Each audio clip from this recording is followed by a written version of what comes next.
Aside from running the Harvard Law Review and directing his own presidential campaign, President Barack Obama entered the White House with no real executive experience.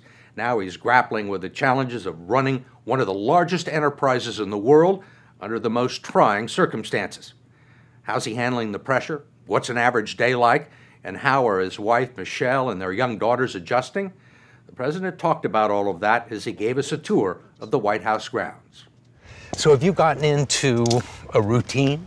I have. I typically work out in the morning. Michelle's often there with me. After the workout, have breakfast, read the papers, read my morning security briefing, and then I come down here and talk to our national security team. Then we talk to the economic team. After that, who knows? Anything goes. But typically, between 7 and 10 o'clock, I sort of know what I'm doing. And this is the living quarters? This is the living quarters up on the second floor. We got a gym right over there, up on the third floor. And the second floor is our bedrooms on this side, and we've got a dining room on that side. Pretty nice digs. How are you finding the job? It's exhilarating. It's challenging. I find that the governance part of it, the decision-making part of it, actually comes pretty naturally. I think I've got a great team. I think we're making good decisions. The hardest thing about the job is staying focused, because there's so many demands and decisions that are pressed upon you. What's the hardest decision you've had to make in the last 60 days? Well, I would say that the decision to send more troops into Afghanistan.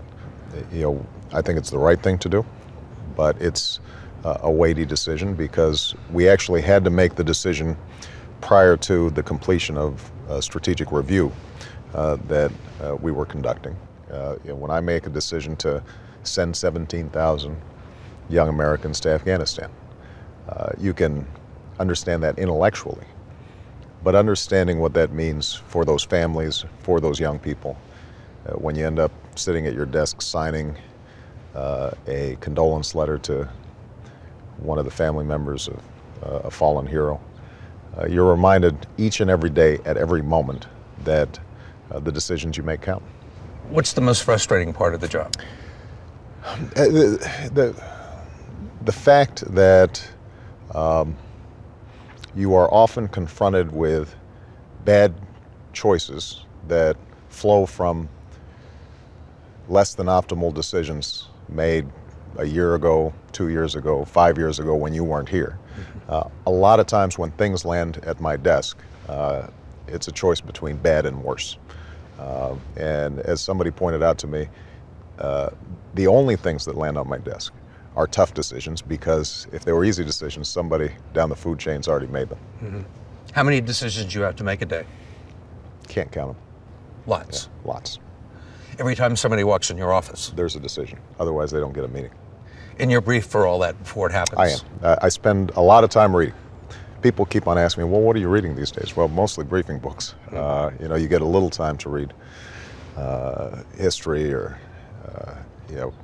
policy books that are of interest. But there's a huge amount of information that has to be digested, especially right now, because the complexities of Afghanistan are matched, maybe even dwarfed, by the complexities of the economic situation.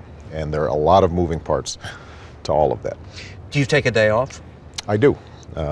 It's never a full day, but typically Saturdays and Sundays, I'll wander down to the Oval Office. I'll do some work, but I'll still have time for the kids. On most days, the president says he and the First Lady are able to have a family dinner with their children, and he usually sees his two daughters in the afternoon when they come home from school and pay him a visit in the West Wing. He can look out the window of the Oval Office and watch them play on their new swing set.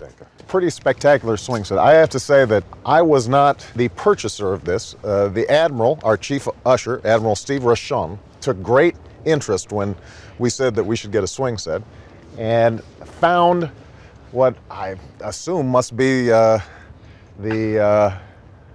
Rolls Royce of swing sets. You didn't have one of these when you were a kid. I sure did not. I thought we were going to get like 2 swings, but they went all out. Have the girls had kids over after school? They have, and they've tested this out, and it got a thumbs up. Are they liking it here? You know, they are adapting remarkably in ways that I just would not have expected. I mean, this is pretty cool. Well, it's cool, but what's interesting is actually how unimpressed they are with it. I mean, they're going to school, they are unchanged, they're the same sweet, engaging, happy, unpretentious kids that they were. And they're having fun. They do seem to be having fun. And Michelle is thriving as well. I mean, she just started a vegetable garden out here. Oh, where's that? Is that nearby? No, that's pretty far down. But they just actually, all the chefs from the White House staff went down there with her, and they started digging ground, and they're going to be planting stuff. And this is part of the message that she wants to send about good nutrition. Michelle Obama had broken ground for the vegetable garden a few hours earlier on the South Lawn with the help of some Washington school children. Just a small patch of land on the sprawling White House grounds that cover 18 acres. As for the 55,000 square foot house, the first family is still exploring the 132 rooms and 35 bathrooms. Have you gotten lost in here yet? I have, repeatedly. Harry Truman called the White House the Great White Jail, and Bill Clinton said he couldn't make up his mind whether it was the finest public housing in America or the jewel of the prison system. The bubble that the White House represents is tough, and one of the things that I'm constantly struggling with is how to break out of it. You know, I've taken to the practice of reading 10 letters selected from the 40,000 that we get every night, just to hear from voices outside of my staff.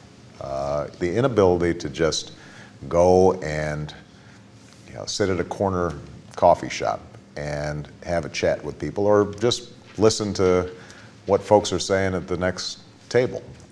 That, I think, is something that, as a president, you've got to constantly fight against. For more of President Obama at the White House, go to 60minutes.com.